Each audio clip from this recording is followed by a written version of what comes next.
ചോദിക്കും. വേദപുസ്തകത്തിന്റെ ആദ്യ സന്ദർഭങ്ങൾ മുതൽ അവസാനം വരെ ചോദ്യങ്ങൾ ഒരുപാടുണ്ട്. ഒരുപാട് പേര് സംസാരിച്ചതുമുണ്ട്, ആശയവിനിമയം നടത്തിയതുമുണ്ട്. എന്നാൽ ഇപ്പോൾ വായിച്ച ദൈവവചനത്തിന്റെ പ്രത്യേകത യഹോവയായ ദൈവത്തിന്റെ ഒരു അരുളപ്പാടെന്ന് പറഞ്ഞ് പ്രവാചകനോട് പ്രവാചക ശബ്ദത്തിൽ അവിടെ ഒരു ചോദ്യമാണ്: ഞാൻ സകല ജഡത്തിന്റെയും ദൈവമായ യഹോവയാകുന്നു, എനിക്ക് കഴിയാത്ത വല്ല കാര്യവും ഉണ്ടോ? കണ്ടോ? ദൈവം ഇങ്ങോട്ട് ചോദിക്കുക. ഒരുപക്ഷെ അപ്പനോട് ചോദ്യം ചോദിച്ചിട്ടായിരിക്കും ഇങ്ങോട്ട് വന്നത്. ഭാര്യ ഭർത്താവിനോടും ഭർത്താവ് ഭാര്യയോടും പരസ്പരം ചോദ്യങ്ങൾ, അങ്ങോട്ടും ഇങ്ങോട്ടും എല്ലാം ചോദ്യങ്ങൾ ചോദിക്കുന്ന ജീവിതത്തിലെ അനുഭവത്തിൽ ദൈവത്തിന്റെ ചോദ്യം ഏതെങ്കിലും സമയത്ത് നമ്മുടെ നേരെ വന്നിട്ടുണ്ടോ?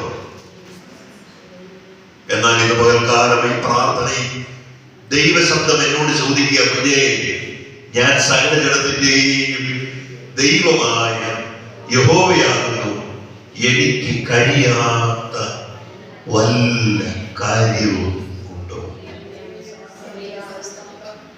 കാണുന്നു ഞാൻ വിശ്വാസത്താൽ എന്ന കാലം കർത്താവ് നൽകിയതിനു ശേഷം എന്നോട് ദൈവം സംസാരിച്ചത് വ്യക്തമായി ഉള്ളിലറിയും. നീ ഇത് എന്റെ ജനത്തിനായിട്ട് കൊടുക്കണമെന്നുള്ളത്. സാധാരണഗതിയിൽ ഒരു പാട്ട് എഴുതിയാൽ, പാട്ട് സംഘടിപ്പിച്ചാൽ ആരും അതങ്ങനെ കൊടുക്കാറുണ്ട്. ഇപ്പൊ ഇവിടെ ഞാൻ രാവിലെ വന്നു, വാസ്ത ഇത് ഏതാ പാട്ട്, ഞാൻ ഒരു പാട്ടോട് അയച്ചു കൊടുത്തപ്പോൾ ആ പാട്ട് വലിയ പരിചയമില്ലല്ലോ വാസ്തനെ പോലെ. ഞാൻ പറഞ്ഞത് പുതിയ പാട്ടാണ്. എന്നാൽ ദൈവശബ്ദം വ്യക്തമായി മനസ്സിലായത് ഇതെന്റെ ജനത്തിനായിട്ട് കൊടുക്കണമെന്ന് പറഞ്ഞു. പക്ഷെ ഞാനിത് എങ്ങനെ കൊടുക്കുമെന്നുള്ള ചിന്തയായി. അപ്പോഴെ പെട്ടെന്ന് എനിക്ക് ഓർമ്മ വന്നു, എന്റെ കുറച്ച് സ്നേഹിതരുണ്ട്, അവര് പാട്ട് കൺവെൻഷനുകളിൽ പോയി പാട്ട് പാടുന്ന ടീമാണ്. അവരുടെ കൈവശത്തിൽ കൊടുക്കാമെന്ന് കരുതി ഞാൻ മൂവാറ്റുപുഴയിൽ നിന്ന് പത്തനാപുരത്ത് വന്ന് അവിടെ നിന്ന് ഈ പാട്ട് പാടുന്ന സുഹൃത്തുക്കൾ എവിടെയാണെന്ന് അന്വേഷിച്ച് അവിടെ തിരക്കി ചെന്ന് അവരുടെ കയ്യിൽ ഈ പാട്ട് കൊടുത്തു. നിങ്ങൾ ശ്രദ്ധിക്കണം, ദൈവം പറഞ്ഞതനുസരിച്ച് എന്റെ ജനത്തിനായിട്ട് ഇത് കൊടുക്കണമെന്ന് പറഞ്ഞപ്പോ ഞാൻ ഈ പാട്ടിന്റെ വരുമാനം ഓർത്തില്ല. ഈ പാട്ട് CD ആക്കാനും വിൽക്കാനും യാതൊരു പരിപാടിയും ചെയ്തില്ല. ദൈവത്തിനായിട്ട് പാട്ട് കൊടുക്കുക എന്ന് കേട്ടപ്പോൾ തന്നെ അറിയുന്നത് കൺവെൻഷന് പോയി പാടുന്ന ദൈവജന ദാസന്മാരാകുമ്പോൾ അവരിത് പാടിക്കൊള്ളുമെന്നുള്ള ചിന്തയിൽ ഞാനിത് കൊണ്ടുചെന്ന് കൊടുത്തു. പാട്ട് പാടി കേൾപ്പിച്ചു. അവര് പറഞ്ഞു, ഓക്കെ, ഞങ്ങൾ നോക്കട്ടെ, പാടിക്കൊള്ളാം. കീബോർഡ് വായിക്കുന്ന ആളും ആ ഗ്രൂപ്പിലെ മെയിൻ ഗായകൻ, നല്ല പരിചയക്കാരൻ, സുഹൃത്തുക്കളാണ്. പക്ഷെ ഞാൻ തിരിച്ച് മൂവാറ്റുപുഴയ്ക്ക് വന്നു. ഈ പാട്ടിന്റെ ഷീറ്റ് അവരുടെ ഏതോ ഒരു പുസ്തകത്തിൽ അടഞ്ഞ് അങ്ങനെ തന്നെ ഇരുന്നു. ഒരു ദിവസം മൂവാറ്റുപുഴയ്ക്കടുത്ത് കൂത്താട്ടുകുളം ജംഗ്ഷനിൽ രാവിലെ മാസയോഗത്തിന് ഞീഴൂർ എന്ന് പറഞ്ഞ സ്ഥലത്ത് മാസയോഗത്തിന് പോകാനായിട്ട് രാവിലെ വന്നു. കടകളൊന്നും തുറന്നിട്ടില്ല. പെട്ടെന്ന് എൻ്റെ ഉള്ളിൽ പറഞ്ഞു, വൈഫിനോട് പറഞ്ഞു, നീ ഒരു പേപ്പർ എടുത്ത് പാട്ട് 4 എഴുതിയേക്കാൻ പറഞ്ഞു. കട തുറന്ന് വരുന്നത് വരെ ഫോട്ടോസ്റ്റാറ്റ് എടുത്ത് ഞീഴൂര് ഒരു വീട്ടിൽ വെച്ച് നടന്ന മാസയോഗത്തിൽ ആ പാട്ട് പാടിയില്ല. ആ പാട്ടിന്റെ ഷീറ്റ് എങ്ങനെയൊക്കെയോ, അല്ലെങ്കിൽ ആ പാട്ട് കാണാതെ പഠിച്ച മറ്റുള്ളവർ പാടിയതോ എഴുതിയതോ എങ്ങനെയൊക്കെയോ പോയി. ഞാൻ ആദ്യം ഇത് കൺവെൻഷനിൽ പാടുന്ന ദൈവദാസന്മാരെ ഏൽപ്പിച്ചാൽ അവർ വഴി ഈ പാട്ട് ആ ദൈവജനത്തിന് കിട്ടിക്കൊള്ളുമെന്ന് വിചാരിച്ചു. ഒരു ദിവസം മറ്റൊരു ചിന്ത വന്നു. അപ്പൊ ഇതിലേതാ ദൈവം സംസാരിച്ചതെന്ന് അറിയാമോ? കടകളൊന്നും തുറക്കാതെ മാസയോഗത്തിന് പോകാനായിട്ട് ശൂന്യമായിരുന്ന സമയത്ത് പാട്ട് പത്രത്തിൽ പേപ്പറിൽ പകർത്തി എഴുതിയ ആ പാട്ട് ഷീറ്റ് പോയാണ് വിദേശങ്ങളിലേക്കും സകല ആളുകളിലേക്കും ഹൃദയങ്ങളിലേക്കും ഈ പാട്ട് പാടുവാനിടയായത്. ദൈവത്തിന്റെ വചനം പറയുന്നു, എന്റെ യെശയ്യാ പ്രവാചകന്റെ പുസ്തകം 55-ാം അധ്യായത്തിന്റെ 7-8 വാക്യങ്ങളിലാണ് പറയുന്നത്, എന്റെ വിചാരങ്ങൾ നിങ്ങളുടെ വിചാരങ്ങളല്ല, നിങ്ങളുടെ വഴികൾ എന്റെ വഴികളുമല്ല. ഇന്ന് വളരെ ഒരു പ്രത്യേകതയുള്ള ദിവസമായി എൻ്റെ ജീവിതത്തിൽ. കാരണം മലയാള മനോരമ ഓഫീസിൽ നിന്ന് എന്നെ അന്വേഷിച്ച് കഴിഞ്ഞ ദിവസം മുതലേ വിളിക്കുന്നുണ്ട്. എന്നെ കാണണം, ഒരു ഗിഫ്റ്റ് തരണമെന്ന് പറഞ്ഞ് അവർ കാര്യങ്ങളെല്ലാം ക്രമീകരിച്ചു വെച്ചു. രാവിലെ കോട്ടയത്ത് വന്നപ്പോൾ ഞാൻ പറഞ്ഞത്, കോട്ടയത്ത് പ്രിയ ദേവദാസന്റെ മസാൻകുട്ടി പാസ്റ്ററുടെ ചർച്ചിൽ വെച്ചൊരു കൂട്ടായ്മയുണ്ട്, അവിടെ പോകണമെന്ന് പറഞ്ഞു. അപ്പൊ ഞങ്ങൾ കോട്ടയത്ത് രാവിലെ വരാമെന്ന് പറഞ്ഞു. മലയാള മനോരമ ഓഫീസിന്റെ പ്രധാന ചുമതലയുള്ള ആള് എറണാകുളത്ത് നിന്ന് രാവിലെ 5:30 തിരിച്ച് 8:30-9 മണിയായപ്പോൾ കോട്ടയത്ത് വന്നു. ഞാനിത് പറയുന്നത് നിങ്ങളുടെ ജീവിതത്തിൽ നിങ്ങളുടെ ജീവിതത്തിൽ ഉറപ്പിനും ധൈര്യത്തിനുമായിട്ടാണ് ഞാനിത് പറയുന്നത്. അവർക്ക് എനിക്ക് മാർക്കോസിനെ ഉപയോഗിച്ചാണ്, മാർക്കോസ് ചേട്ടനാണ് ആ പാട്ട് പാടിയത്. അവരുടെ സന്തോഷ സൂചകമായിട്ട് രാവിലെ മലയാള മനോരമ ഓഫീസിൽ നിന്ന് എനിക്ക് നൽകിയ ഗിഫ്റ്റാണ് ഇതിനകത്ത്. ദൈവം നൽകിയ താലന്ത്, ദൈവം നൽകിയ നന്മകൾ ഒരു മടിയും കൂടാതെ ദൈവജനത്തിനായി സമർപ്പിച്ചപ്പോൾ അതിന്റെ സന്തോഷ സൂചകമായി രാവിലെ അവർ എന്നെ ഏൽപ്പിച്ചത്. ഞാനിത് പറയുന്നത്, നിങ്ങളുടെ ജീവിതത്തിൽ നിങ്ങളെ ആള് മാറിയവനെ പോലെ, ആള് മാറിയവളെ പോലെ മാറ്റി തീർക്കുവാൻ ഞാൻ നിങ്ങൾ സ്വീകരിക്കുന്ന ദൈവത്തിന് കഴിയും. ആ ദൈവം ചോദിക്കുന്ന ചോദ്യമാകുകൾ മറന്നു പോകരുത്. ഞാൻ സകല ജഡത്തിന്റെയും ദൈവമായ യഹോവയാകുന്നു, എനിക്ക് കഴിയാത്ത വല്ല കാര്യവും ഉണ്ടോ? ഒരു ഗാനം എഴുതുവാനോ സംഗീതം ചെയ്യുവാനോ നന്നായി പാടുവാനോ കഴിവില്ലാത്ത, പ്രാപ്തിയില്ലാത്ത എന്റെ മേലെ ദൈവത്തിന്റെ പരിശുദ്ധാത്മാവ് വന്നപ്പോൾ ഞാൻ ആള് മാറിയവനെ പോലെയായി. മലയാള മനോരമക്കാർ അന്വേഷിച്ച് തേടി പിടിച്ച് എന്നെ കണ്ടെത്തുക. ഞാനിത് പറയുന്നതിന്റെ കാരണം നിങ്ങളുടെ കുഞ്ഞുങ്ങളെ ഓർത്ത്, നിങ്ങളുടെ ജീവിതത്തെ ഓർത്ത്, നിങ്ങൾ ചോദ്യം ചോദിച്ച് പഴി പറഞ്ഞ് നിങ്ങൾ സമയം തള്ളി നീക്കണ്ട. ദൈവം നിങ്ങളെ അറിയുന്നു. സ്തോത്രം. അവരെന്നിട്ട് കഴിഞ്ഞ ദിവസം സംസാരിച്ചത് പുതിയ അല്ലെങ്കിൽ പഴയത് 3 പാട്ടുകൾ എന്ത് ചെയ്യണം, ഞങ്ങൾക്ക് വളരെ അത്യാവശ്യം. അതിന് ഗിഫ്റ്റ് വേറെ തരിക. അത് ഒന്ന് ചോദിച്ച്, അപ്പൊ ഞാൻ ഉദ്ദേശിച്ചത് ഇത് കൂടുതൽ ആളുകൾ അറിയേണ്ട ഭാഷ, കൂടുതൽ ദൈവജനങ്ങൾക്ക് ആശ്വാസമാകട്ടെ. വന്ന് ഈ പാട്ട് 2004 സെപ്റ്റംബർ മാസം ദൈവം നൽകിയ പാട്ടാ. പക്ഷെ അത് 2025 ഞാൻ ഓർത്തു പോകിയ ദൈവമേ, ഈ പാട്ടിന്റെ ആ ഒരു ലൈവ് എന്ന് പറഞ്ഞാൽ അതിന്റെ ഒരു ശക്തി ഇതുവരെ ചോർന്നു പോകാതെ 25 വീണ്ടും വീണ്ടും ഈ പാട്ടിങ്ങനെ ദൈവജനത്തെ വന്ന് ഏതെല്ലാം രാജ്യത്തിൽ നിന്ന് വിളിച്ച ആളുകൾ ക്ഷേമാന്വേഷണം നടത്തുന്നു അറിയാമോ? വന്ന് എവിടുന്ന ഒരു ദിവസം രാത്രി, കഴിഞ്ഞ ദിവസം മോള് എന്നോടുണ്ടായിരുന്നു. മൂത്ത മോള് വന്നതിനോട്, പപ്പ ഒത്തിരി പേര് വിളിക്കുന്നുണ്ട്, ഒരുപാട് സ്ഥലത്തു നിന്നൊക്കെ വിളിക്കുന്നുണ്ട്, പപ്പ ആഫ്രിക്ക കാര്യം വിളിക്കുന്നില്ലയോ? ശരിയാ പാസ്റ്ററെ.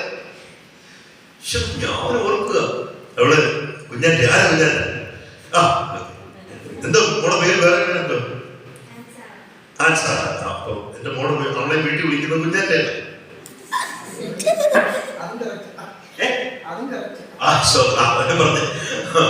അപ്പൊ അവളെ വീട്ടിൽ വിളിക്കുന്നത്. ഓക്കെ, അപ്പൊ അവളെ ചോദിക്കുന്നത്, പപ്പ പപ്പയാരും ആഫ്രിക്കയിൽ വിളിക്കാതെ എന്താ ബാക്കി എല്ലാവരും ഒക്കെ വിളിക്കുകയും ചെയ്യും. ശരിയാ, ഞങ്ങൾ കേട്ടോണ്ട് ഞങ്ങളെല്ലാവരും ഒക്കെ ചിരിച്ചു. വൈകുന്നേരമായപ്പോൾ 9:30 ആയപ്പോഴത്തേക്ക് ഒരാൾ വിളിച്ച് സംസാരിച്ചു. അപ്പൊ വന്ന നമ്പർ വേറൊരു രാജ്യത്തിന്റെ നമ്പരാ വന്നേ. അപ്പൊ എന്നിട്ട് അവസാനം എന്നോട് പറയാ, പാസ്റ്റേ ഞാനിപ്പോ വിളിക്കുന്നത് ഉഗാണ്ടയെന്നാണ് വിളിക്കുന്നത്.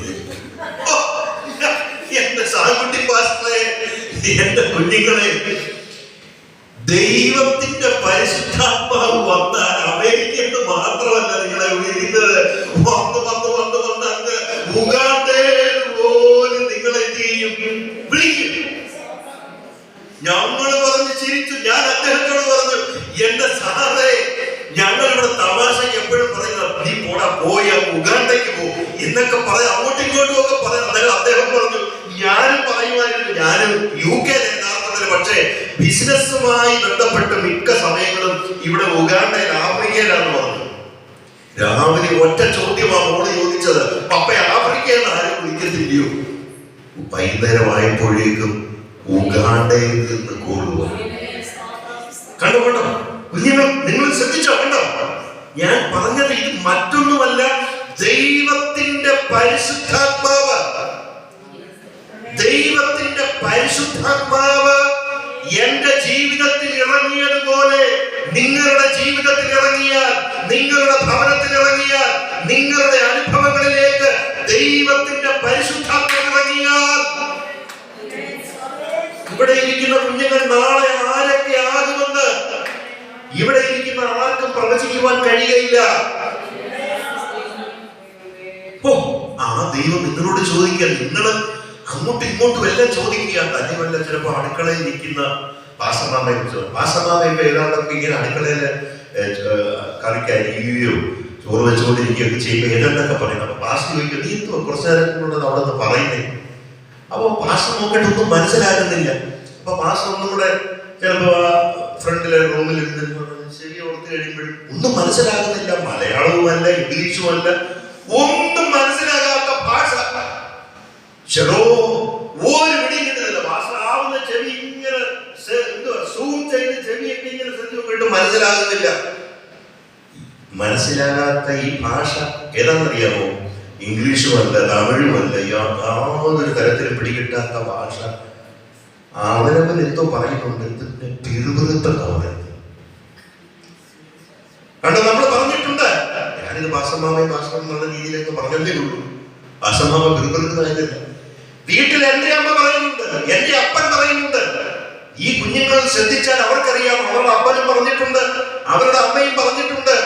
ആർക്കും മനസ്സിലാകാത്ത ഭാഷ മലയാളമല്ല, തമിഴല്ല, ഒരു ഭാഷയുമല്ല. പക്ഷെ അത് പറയുന്നത് ആർക്ക് മനസ്സിലാക്കുമെന്ന് അറിയാമോ?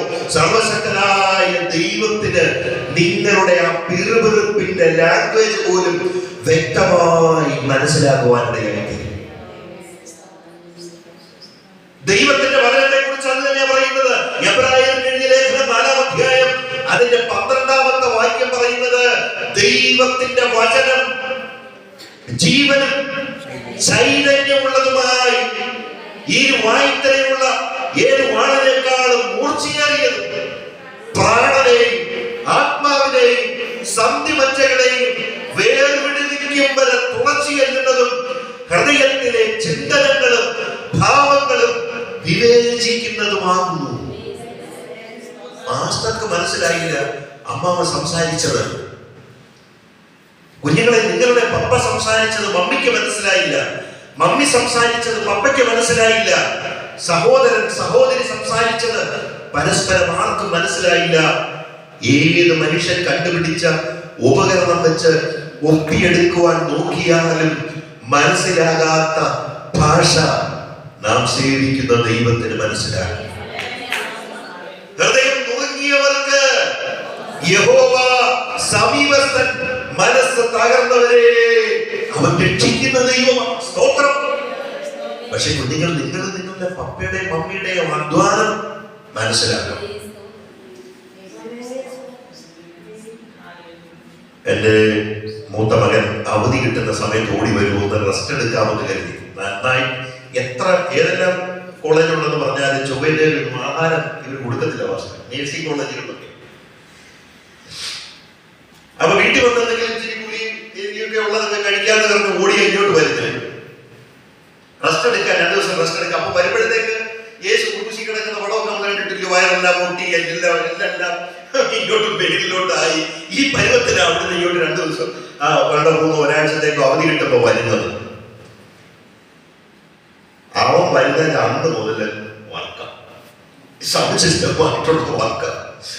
അപ്പോൾ ഇങ്ങനെ രാത്രിയാകുമ്പോ ഇങ്ങനെ പറയും, മമ്മി ഞാൻ 2 ദിവസം റെസ്റ്റ് എടുക്കണമെന്ന് പറഞ്ഞ് വരുന്നതാ ഈ പപ്പ. ഞാൻ പറഞ്ഞു, ചെയ്യേ, ഞാൻ ചുമക്കുന്നതല്ലേ ഇരിക്കുന്ന ബോക്സും ആംപ്ലിഫയറും ഇതൊക്കെ ഭാരമാണ്. ഇന്നലെ ഒരു ആംപ്ലിഫയർ 2 പേര് കയറുന്നതല്ലേ പൊക്കത്തുള്ളൂ. ഞാനിപ്പോ ഒറ്റയ്ക്ക് പൊക്കാൻ നോക്കിയിട്ട് പറ്റുന്നില്ല. അവൻ ഒറ്റയ്ക്ക് എടുക്കും. എന്നാലും ഞാൻ പറഞ്ഞ നടുകളയണ്ട, 2 പേരോട് ചേർന്നു. ജനറേറ്റർ വണ്ടിയിലൊക്കെ ഉന്തി കയറ്റുന്നതും വലിച്ചിറക്കുന്നതും കടയിൽ വലിച്ചു കയറ്റുന്നതും. അപ്പോഴത്തേക്ക് ശരീരം ഒരു പരുവാണ്. ഞാൻ പറഞ്ഞത്, അവൻ റെസ്റ്റ് എടുക്കാൻ വരുമ്പോ ആ ദിവസങ്ങളിൽ മൊത്തവും ജോലിയാണ്. ജോലി ചെയ്യാൻ സഹായിക്കാൻ ആളുകളുണ്ട്. അവരുടെ കൂടെ എന്ത് ചെയ്യുമെന്നറിയാമോ? അവരും ശരിക്ക് വിയർത്തൊലിച്ച് ഈ പണി ശരിക്ക് അപ്പൻ ചെയ്യുന്ന ജോലികൾ, അല്ലെങ്കിൽ ഞങ്ങളുടെ കൂടെ സഹകരിക്കുന്ന ആളുകൾ ചെയ്യുന്ന ജോലിയുടെ ഭാഗമായിട്ട് അവരെന്ത് ചെയ്യുക? ശരിക്ക് മുഷിഞ്ഞ് വിയർപ്പൊഴുക്കും. ഞാൻ പറയുന്നു, അപ്പന്റെ കഷ്ടപ്പാട് അമ്മയുടെ ചില പറയും, മമ്മിക്ക് എന്ത് പറ്റിയ ജോലി, മമ്മിക്ക് അടുക്കള കാര്യങ്ങളെല്ലാം ചെയ്താൽ പോലും. അപ്പൊ ചില കുഞ്ഞുങ്ങൾ മമ്മിയുടെ ജോലി കുറച്ചും കാണും, പപ്പയുടെ ജോലി വലുതായിട്ടും കാണും. അപ്പൊ പപ്പ ഇറങ്ങിപ്പോയി അധ്വാനിച്ച് പൈസ കൊണ്ടുവരുന്നത്. പക്ഷേ മമ്മിയുടെ ജോലി എന്ന് പറഞ്ഞാൽ ഓരോന്നോരോന്ന് ശ്രദ്ധിച്ചു കഴിഞ്ഞാൽ അവർ ചെയ്യുന്ന കാര്യങ്ങൾ ഞാൻ എൻ്റെ ഭാര്യയോട് കൂടുതലായിട്ടൊന്നും പറഞ്ഞ് നിന്നെ ഒന്ന് സമ്മതിക്കണം, അങ്ങനെ ഞാൻ സത്യത്തിൽ പറയാത്തതാ. പറഞ്ഞു കഴിഞ്ഞാലേ അവക്ക് ഒന്ന് ഇതാകും. സത്യം പറഞ്ഞാൽ ഒരു വീട് ഓടിക്കുന്ന കാര്യങ്ങൾ കണ്ട് ഞാൻ അന്തം വിട്ടുപോയി. വാസ്തവം അവിടെ മെഡിക്കൽ ലാബ് ടെക്നീഷ്യനൊക്കെ പഠിച്ചതാ, ജോലിക്കൊക്കെ പോകണമെന്നൊക്കെ ആഗ്രഹമുണ്ടായിരുന്നു. പക്ഷെ ഈ 3 കുഞ്ഞുങ്ങളെ സ്കൂളിൽ ഞാൻ ഇതിവിടെ ചേർത്ത് പറയുന്നത് മനസ്സിലായോ? നിങ്ങൾ പരീക്ഷ എഴുതാൻ പോവുക. അപ്പൊ അതോടെ ചേർത്ത് 2 പേരുണ്ട്. അപ്പൊ 2 പേരും വിചാരിക്കരുത് ഇപ്പൊ ഞാൻ എവിടെ പോയാലും കുഞ്ഞുങ്ങൾക്കുള്ളത് പറയും, മുതിർന്നവർക്കുള്ളതും പറയും, സെപ്പറേറ്റ് ആക്കിയാ പറയും. അപ്പൊ ഞാൻ പറഞ്ഞത്, ഒരാൾ സ്കൂളിൽ പോകാൻ നേരം തലേന്നേ പറയും എനിക്ക് ബീട്രൂട്ടിന്റെ തോരൻ, അടുത്ത ആളെന്ന് കേട്ടോണ്ടിരിക്കുകയില്ലേ, എനിക്കത് ഇഷ്ടമല്ല, എനിക്ക് ഉരുളക്കിഴങ്ങിന്റെ മതി. ഈ 3 പേർക്കും 3 തോരന. എന്നാൽ നിങ്ങൾ 3 പറഞ്ഞായിരുന്നെങ്കിൽ ഇനി പപ്പ മമ്മി ഞങ്ങൾക്ക് ഉരുളക്കിഴങ്ങിന്റെ മതി, വൈകുന്നേരത്തേക്ക് എനിക്ക് പോയാൽ 20 രൂപയുടെ ആരെങ്കിലും ഉരുളക്കിഴങ്ങ് വാങ്ങിച്ചാൽ ഇവിടെ. ഇത് 3 പറയുമ്പോഴത്തേക്ക് ഞാനും കുഴഞ്ഞു, ഇതുണ്ടാക്കുന്ന വെളുപ്പിന് എഴുന്നേക്കണം, മമ്മിയും കുഴഞ്ഞു. കണ്ടോ നിങ്ങളെ പഠിപ്പിക്കുന്നതിന്റെ ബുദ്ധിമുട്ട്. പിന്നെ വന്നാലോ ദൈവമേ, ഈ സ്കൂളിൽ നിന്ന് ഇങ്ങോട്ട് വന്നു കഴിഞ്ഞാൽ പിന്നെ പാന്റും ഷർട്ടും ഇതെല്ലാം നിമിഷം സോക്സും ഷൂ എല്ലാം പടപടപടപടപടാന്ന് പറഞ്ഞിതാ ഇങ്ങനെ ഊരി തെറിച്ചങ്ങ് പോവുക. പിന്നിതെല്ലാം അവിടെ പണി എന്ത് ചെയ്തെല്ലാം പറഞ്ഞ് അവിടെ കുറച്ചാൾ കഴിഞ്ഞപ്പോൾ ആദ്യം അനുവദിച്ചു, പിന്നെ പറഞ്ഞു അവരവരുടെ കാര്യങ്ങൾ കൃത്യമായ സ്ഥലങ്ങളിൽ അതെല്ലാം സൂക്ഷിക്കണം. ഞാൻ പറഞ്ഞല്ലോ, നിങ്ങളോട് പരാതി പറയാതെ പരിഭവം പറയാതെ അമ്മ ഇതെല്ലാം പറഞ്ഞെടുത്തോണ്ട് പോയി കഴിയുക, ആഹാരം വെക്കുക. അതുകൊണ്ട് അവിടെ ജോലിക്കൊന്നും പോകാൻ പറ്റിയില്ല മാസ്റ്ററെ. അവിടെ ഈ 3 രീതിയിലുള്ള താല്പര്യങ്ങളും ചിന്തകളും ആയതുകൊണ്ട് അവരെ കുളിപ്പിക്കണം, അവരുടെ എന്ത് ചെയ്യണം, തുണികൾ കഴുകണം, അവർ വരുമ്പോഴത്തേക്ക് 3:45, 4 മണിയാകുമ്പോൾ വരുമ്പോഴും അവരെ വിളിക്കണം. ഈ കാര്യങ്ങളെല്ലാം ചെയ്തു, വീട്ടിലെ കാര്യങ്ങൾ ചെയ്തു, എന്റെ കാര്യങ്ങൾ അന്വേഷിച്ചു. മമ്മിയുടെ അധ്വാനത്തെ നിസാരമായി കാണരുത്. ഒരു കുടുംബം നിലനിർത്തിക്കൊണ്ടു പോകുവാനുള്ള ബന്ധപ്പാട് നിങ്ങളുടെ മമ്മിയിൽ നിന്ന് നിങ്ങൾ കണ്ടുപിടിച്ചാൽ വരുന്ന നാളിൽ നിങ്ങളുടെ ജീവിതത്തിന് അതൊരു ഭദ്രതയായിരിക്കും. ഒരു കുടുംബം നിലനിർത്തുക എന്ന് പറഞ്ഞാൽ അധ്വാനം അപ്പന് മാത്രമുള്ളതാണെന്ന് പറഞ്ഞാൽ അതിന്റെ മഹത്വം അപ്പന് മാത്രമല്ല കൊടുക്കേണ്ടത്, നിങ്ങളുടെ മമ്മിക്കും അതിൽ പൂർണ്ണമായ പങ്കുണ്ട്. ഇല്ലെങ്കിൽ നിങ്ങളുടെ കെയറിങ്, നിങ്ങളുടെ മേലുള്ള ആ ഒരു തീഷ്ണമായ സ്നേഹത്തിന്റെ പ്രകടനമാണ് പലപ്പോഴും നിങ്ങൾ എന്ത് പറഞ്ഞാലും അത് സഹിച്ചുകൊണ്ട് എന്ത് ചെയ്യുന്നത്. അതുകൊണ്ട് കൂടാതെ ഈ 3 പേര് കഴിക്കുന്നതിന്റെ ബാക്കി അതിനകത്ത് എല്ലാം ഉണ്ട്. പാത്രത്തിൽ 3 പേരുടെ ബാക്കിയും വരും. ഈ 3 പേരുടെ ബാക്കി ആരാ കഴിക്കുന്നത് അറിയാമോ? അമ്മയാണ് കഴിക്കുന്നത്, മമ്മിയാണ് കഴിക്കുന്നത്. ഇത് വേസ്റ്റാക്കാൻ നോക്കുമോ? അവൾ എന്റെ കണ്ണിൽ നോക്കും, ഞാൻ അവിടെ കണ്ണിൽ നോക്കും. കുഞ്ഞുങ്ങളുടെ താല്പര്യം പറഞ്ഞാൽ പോലും പ്ലേറ്റിനകത്ത് അത്യാവശ്യം കൊടുക്കുമ്പോഴും മാന്യമായിട്ട് വേണമല്ലോ. എന്നാ അത് വൃത്തിയായിട്ട് ചിലത് കുഞ്ഞുങ്ങളൊന്നും കഴിയുന്നില്ല. പാത്രം കണ്ടാൽ ഞാൻ കൊടുത്തു പോകും, കഴിച്ചു വെച്ചതിന്റെ പാത്രം കണ്ടാൽ എനിക്ക് കഴിക്കാനൊക്കത്തില്ല. അതും നഷ്ടപ്പെടുത്തി കളയാതെ അതെല്ലാം കൈകാര്യം ചെയ്തുകൊണ്ട് പോകുന്ന അമ്മയുടെ ആ വിയർപ്പിന്റെയും സഹനത്തിന്റെയും കണ്ണുനീര് നിങ്ങൾ കാണാതെ പോകരുത്. നിങ്ങൾ ലക്ഷ്യം പഠനം, വിജയം, ഭാവി, ഇതിന്റെ മേലെല്ലാം നിങ്ങളുടെ മമ്മിയുടെയും പപ്പയുടെയും ഇതുണ്ട്. കാലുകൾ, കണ്ണുകൾ, കൈകൾ എല്ലാം അതിന്റെ പിന്നാലെയുണ്ട്. അവരുടെ വിയർപ്പിന്റെ അധ്വാനത്തിന്റെ ഫലം നാളെ അവർക്ക് നിങ്ങൾ തിരികെ കൊടുക്കുമ്പോൾ സന്തോഷം കൊണ്ട് അവരുടെ കണ്ണുകൾ നിറയണം. ദൈവം നിങ്ങളെ വെറുതെ വരികയില്ല. ദൈവം നിങ്ങളെ എത്തിക്കേണ്ട സ്ഥാനത്ത്, അത് കുടുംബമാകട്ടെ, ഈ ചിലര് സമയത്തിന് മുമ്പേ ബന്ധപ്പെടുന്ന ഒരു അനുഭവമുള്ള കുഞ്ഞുങ്ങളുണ്ട്. ചില രക്ഷകർത്താക്കളും അങ്ങനെ സ്വഭാവത്തിന് ഉള്ളവർ സമയത്തിന് മുമ്പേ ഈ കോഴിയുടെ കുഞ്ഞുങ്ങൾക്കായിട്ട് നമ്മൾ അടവെക്കുന്ന പരിപാടിയുണ്ട്. അത് ആ കൃത്യ ദിവസം 21, 22 ദിവസം വേണ്ട, ആ കൃത്യ ദിവസം അല്ലാതെ അതിന് മുമ്പ് ഒരു ദിവസം എടുത്ത് നമ്മൾ അതിന്റെ തോട് പൊട്ടിച്ച് അതിനെ വെളി കൊണ്ടുവന്നു കഴിഞ്ഞാൽ ഒരിക്കലും അത് നടക്കത്തില്ല. ഒന്നീ തള്ള പക്ഷിയോ തള്ള പക്ഷിയോ അത് സ്വതവേയോ ചുണ്ടുകൊണ്ടോ അതിന്റെ കാലം കൊണ്ടോ തല്ലി പൊട്ടിച്ച് തന്നെ വെളിയിൽ ഇറങ്ങിയാൽ ആ കോഴി നടക്കുകയും വളരുകയും ചെയ്യും. ഇതിവിടെ ഇരിക്കുന്ന അമ്മച്ചമാർക്കും പ്രായമുള്ളവർക്കെല്ലാം അറിയാം. എന്നാൽ അതിനു മുമ്പ്, ദൈവത്തിന്റെ സമയത്തിന് മുമ്പ് ബന്ധപ്പെട്ട് നാം ഓരോ കാര്യങ്ങൾ ചെയ്താൽ, ദൈവത്തിന്റെ വചനം ഓർമ്മിപ്പിച്ച വചനം ഓർക്കണം. എന്റെ വിചാരങ്ങൾ നിങ്ങളുടെ വിചാരങ്ങളല്ല, നിങ്ങളുടെ വഴികൾ എന്റെ വഴികളുമല്ല എന്ന് ദൈവത്തിന്റെ ആലോചനയുണ്ട്. ചില കുഞ്ഞുങ്ങൾ സ്കൂളിൽ പോയി കഴിഞ്ഞാൽ അവർക്ക്, എന്റെ ഇളയ മകൾ പഠിക്കുന്ന 500 കുഞ്ഞുങ്ങളുള്ള സ്കൂളിലെ PTA പ്രസിഡന്റായ, അത് എന്നും മിക്ക പ്രശ്നങ്ങളുമുണ്ട്. അവരെ കൊണ്ട് ഒക്കാത്ത പ്രശ്നങ്ങളൊക്കെ അവസാനം എന്നെ കൂടെ ചേർത്തിരുത്തിയ പിള്ളേര് സംസാരിക്കാൻ തുടങ്ങിയ മൊത്തം ലൈനിന്റെ കാര്യങ്ങളിൽ ഇവർക്ക് അത് ലൈന. ഞാൻ ഇവിടുത്തെ എന്ത് പിള്ളേർ പറയുന്നത് കേട്ട എന്തോ ഒരു അതിശയം തോന്നും. പാസ്റ്ററെ, +1 +2 ഹൈസ്കൂളിൽ 9, 8, 9, 10 പഠിക്കുന്ന കുഞ്ഞുങ്ങളല്ലായിരിക്കും. അടുത്ത സമയത്തൊരു വിഷയം വന്നു, ഭയങ്കര പ്രശ്നമായി. അത് ഒരുത്തന്റെ ലൈനിനെ വേറൊരുത്തൻ തെറ്റിച്ച് കാണും. ഒയ്യോ, ഭയങ്കര വിഷയമായി. ഈ ചെറുക്കനെ കാണുന്നില്ല. ഞങ്ങളുടെ അടുത്തുണ്ട് അഞ്ചുമലപ്പാറ എന്ന് പറഞ്ഞൊരു സ്ഥലമുണ്ട്, മനോഹരമായ പ്രദേശമാണ്. യൂട്യൂബിലൊക്കെ അടിച്ചു നോക്കിയാൽ അറിയാം, ഞങ്ങളുടെ പഞ്ചായത്തിലാണ്. ഇവനെ കാണുന്നില്ല എന്ന് പറഞ്ഞ് മറ്റേ ചെറുക്കനെ അന്വേഷിച്ച് അവരുടെ വീട്ടിൽ നിന്ന് ഫോൺ വിളിച്ചു. നിന്റെ കൂട്ടുകാരനെ കാണുന്നില്ല എന്ന് കേട്ട മാത്രയിൽ അവനും വേറൊരു കൂട്ടുകാരനെ കൂടെ വിളിച്ച്, മിക്കവാറും അവൻ ഇവിടെ കാണുമെന്ന് കരുതി, ഈ അഞ്ചുമലപ്പാറയിൽ കാണുമെന്ന് കരുതിയിട്ട് അവനെ അന്വേഷിക്കാൻ ഈ 2 പേര് പോയി. ഞാൻ അവിടെ വിദ്യയെല്ലാം വിളിച്ച് ക്വസ്റ്റ്യൻ ചെയ്തുകൊണ്ടിരിക്കുന്ന സമയത്ത് ഞാൻ ചോദിച്ചു, എടാ നിങ്ങൾ 2 പേരും ആ വലിയ അഞ്ചുമലപ്പാറയിൽ ഭയങ്കര വിജനമായ സ്ഥലമോ പാസ്റ്ററെ, കണ്ടാൽ ഭയമുണ്ടാകും, അതിനകത്തൊരു പിളർപ്പുമുണ്ട്. അബദ്ധത്തിലെങ്ങാനും ഈ പാറമടയിൽ പോയ പയ്യൻ അതിനകത്തെങ്ങാനും വീട് ചത്തുകിടക്കുകയാണെങ്കിൽ നിങ്ങൾ 2 പേരും അന്വേഷിച്ചു പോയ 2 പേരും അവിടുന്ന് ഓടിപ്പോകുന്നത് ആരെങ്കിലും കണ്ടാൽ, നാളെ പോലീസ് വന്ന് നോക്കുമ്പോൾ ഇവിടുന്ന് 2 പേര് ഓടിപ്പോയതായിട്ടും ഒരുത്തൻ അവിടെ ചത്തുകിടക്കുന്നതായിട്ടും മനസ്സിലായാൽ, മരിച്ചു കിടക്കുന്നതായിട്ടും മനസ്സിലായാൽ, മറ്റു 2 കുഞ്ഞുങ്ങളുടെ ഭാവി പോയോ? എന്താ പ്രശ്നം?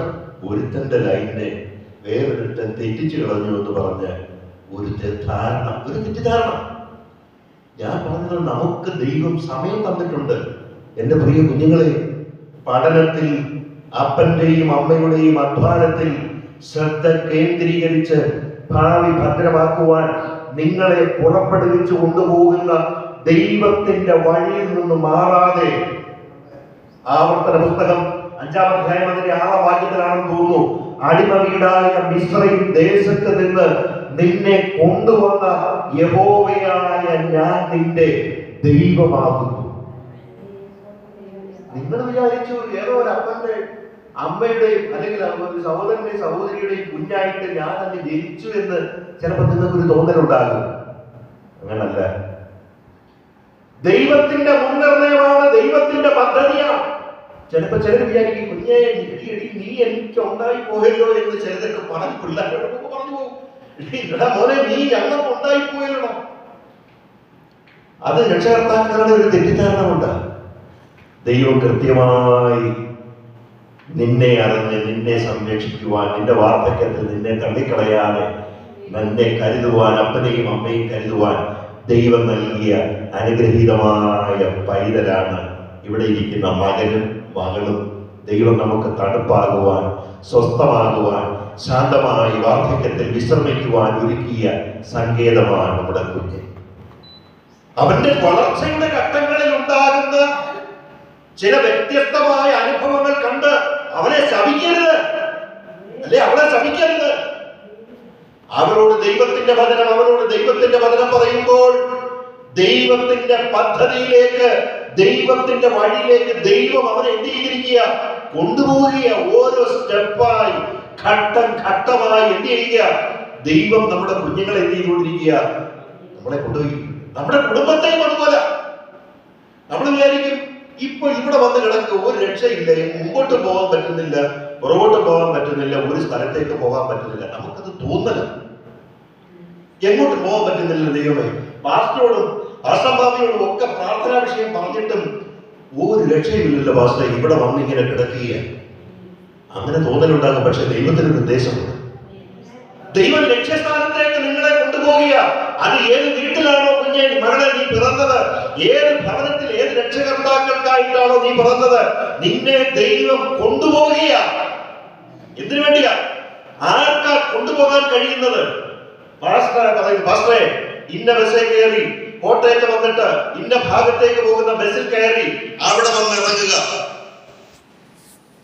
ഇത് കൊണ്ടുപോകുവാൻ പ്രാപ്തിയുള്ള ഒരാളാണ് ഇത് പറയുന്നത്.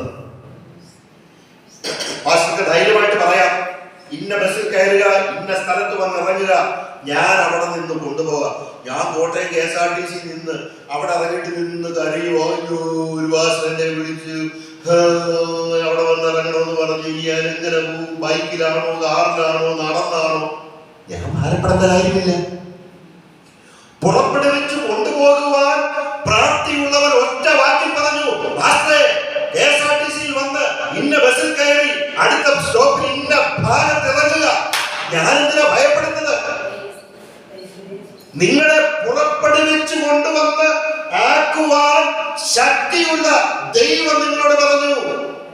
നിങ്ങളെ കൊണ്ടുവരുവാൻ പ്രാപ്തിയുള്ള, പുലർത്തുവാൻ പ്രാപ്തിയുള്ള ദൈവമാണ് നിങ്ങളോട് പറഞ്ഞിരിക്കുന്നത്.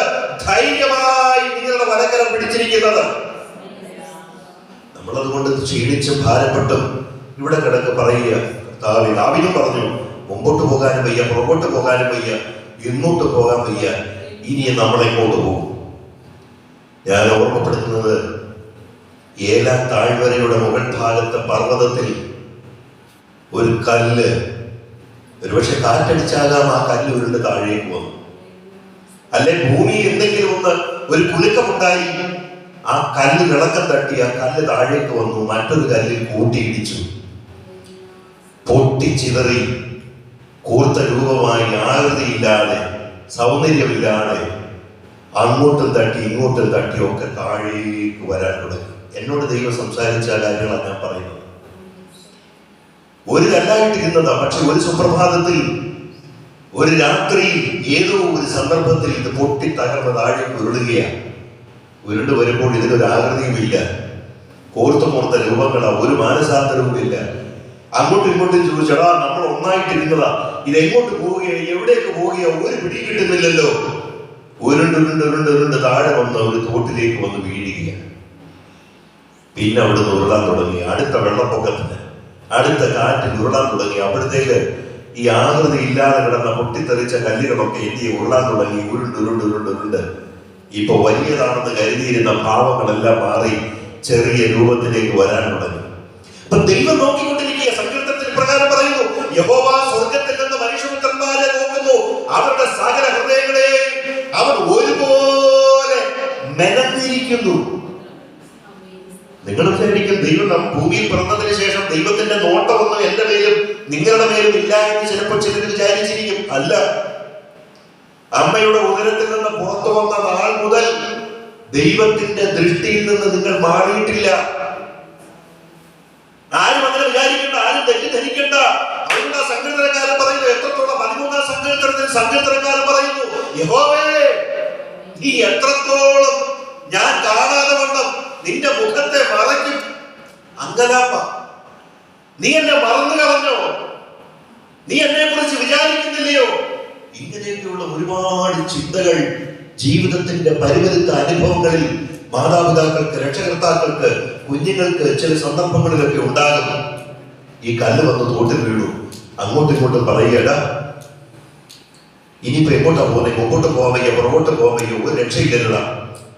ഉടനെ ചിലപ്പോ രണ്ട് മൂന്ന് കല്ലുകൾ, രണ്ട് കല്ലുകൾ അങ്ങ് പോയി, അല്ലെങ്കിൽ 2-3 കല്ലുകൾ മുമ്പിൽ പോയി, 2-3 പേര് ഇവിടെ കിടക്കുക. അപ്പൊ മുമ്പിൽ പോയ കല്ലുകൾ പറഞ്ഞാ നമ്മൾ ഒന്നിച്ചാണ് അവിടെ നിന്ന് ഇങ്ങോട്ട് വന്നത്, അവിടെ 2 അവിടെ കിടക്കുന്നു, നമ്മൾ ഇനി പോകുന്നു. അപ്പൊ പുറകെ കിടക്കുന്നവർ പറയും, അവര് 2-3 പേരെല്ലാം അങ്ങ് പോയല്ലോ, ഞങ്ങൾ 2 ഇവിടെ ആയി. മുമ്പിൽ കിടക്കുന്ന 3 കല്ലുകൾ അവര് തിരിഞ്ഞു നോക്കിയിട്ട് പറയും, എടാ ഒന്നിച്ചല്ലേ നമ്മൾ വന്നത്, എടാ ഞങ്ങളുടെ കൂടെ ഈ വരരുതായിരുന്നോ? ഞാൻ പുറകെ കിടക്കുന്നവർ നോക്കുക, അവർക്ക് കാറായി, വീടായി, പിള്ളേരെല്ലാം വിവിധ സ്ഥലങ്ങളിലൊക്കെയായി, അവര് 3 പേരും നല്ല ഉയർച്ചയിലായി. ഈ 2 പേര് ഇവിടെ കിടന്ന് പറയുക, നമുക്ക് അവരോടുകൂടെ എത്താനൊന്നും പറ്റിയിട്ടില്ല. പറഞ്ഞു തീർന്നതും ഈ 2 കല്ലുകൾ ഒറ്റ കാറ്റിലോ വെള്ളത്തിലോ ഇളകി ഉരുണ്ട് 3 കല്ലിന്റെ അടുത്തെത്തി. ആ 3 കല്ല് കഴിഞ്ഞ് 2 കല്ലും അത് മുമ്പിച്ചത്. അപ്പൊ പറയുക, പിമ്പന്മാർ പലരും എവിടാകും, മുമ്പന്മാരാകും.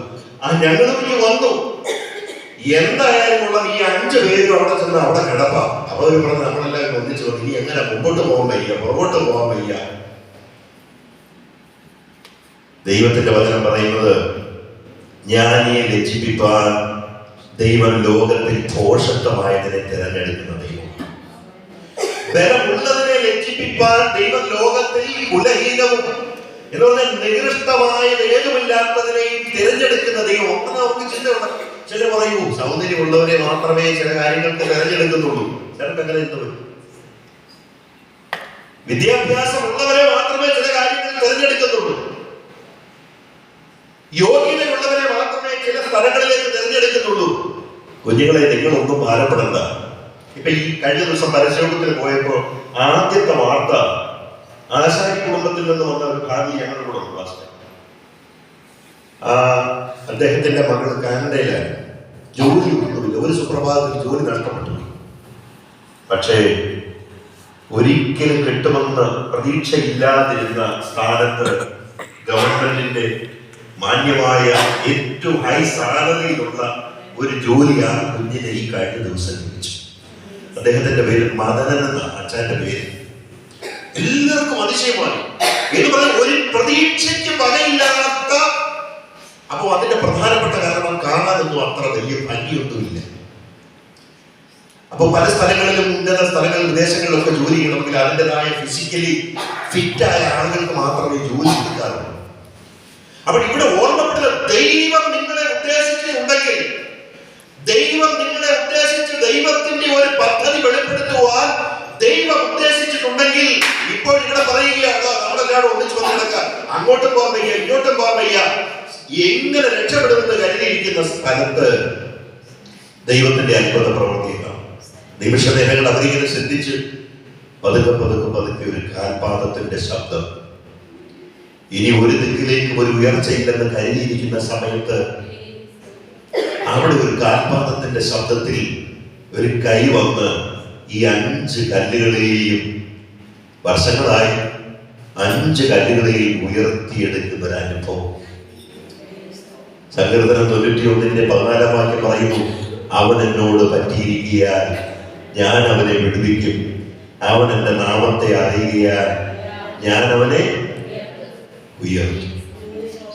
ഒരിക്കലും ഉയർച്ചയില്ല എന്ന് കരുതി ഒന്നിച്ച് പൊട്ടിത്തകർന്ന അനുഭവങ്ങളിൽ, വേദനാജനകമായ അനുഭവങ്ങളിൽ, യെശയ്യാ പ്രവാചകന്റെ പുസ്തകം 51-ാം അധ്യായത്തിൽ ആദ്യ വാക്യങ്ങളിൽ പ്രകാരം പറയുന്നു, നിങ്ങളെ വെട്ടിയെടുത്ത പാറയിലേക്കും നിങ്ങളെ കുഴിച്ചെടുത്ത ഖനിഗർഭത്തിലേക്കും നിങ്ങൾ തിരിഞ്ഞു നോക്കുക.